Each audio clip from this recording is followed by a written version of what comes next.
The United States of America. The United States is one of 195 countries on planet Earth and prides itself on being an equal and united democracy.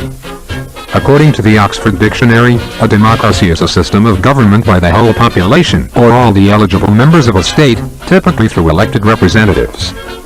The United States of America holds general elections every 4 years to elect a president and a vice president as representatives and leaders for the country. Per democratic tradition, every citizen votes for their preferred candidate by November 3rd. Voters chose their preferred candidates based on their political beliefs and ideas. There are two main political parties in the U.S., the Republicans and the Democrats. These two groups compete for control over the government every 4 years in order to create the government that most aligns with their values. The democratic system ensures that the American majority will be satisfied with their political leader. During the election period, citizens submit their vote where they are registered. This area where they vote is called an electoral district. Electoral district also determine which people will be represented by each politician, and thus influence their local understanding of government. These districts are to simply help organize the democracy and have no political influence. I seem to be mistaken. It seems that actually every decade, each state redraws its electoral districts.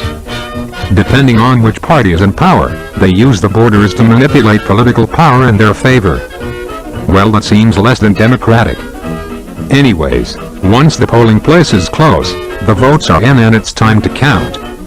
According to the Clean Elections Commission, the counties must adhere to chain of custody protocols. This means that there is a log paper trail for every single ballot.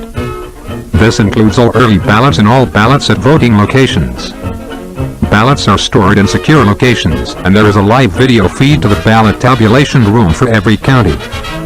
As a democracy would permit, each citizen's ballot counts as one vote, and the majority wins.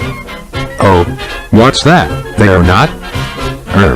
Well, it seems that actually the votes are tallied and then each state has a certain number of electoral votes. Every state has two electors who are tasked to represent the voters in that state and choose how to distribute the electoral votes. In many states, they are held by no law to actually follow the results from the voting. Hey, that seems pretty undemocratic.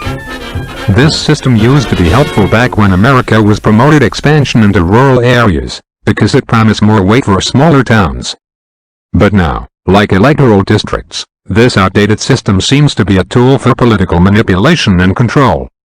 Well, folks, it seems the grandiose American democracy isn't so democratic after all. Happy voting!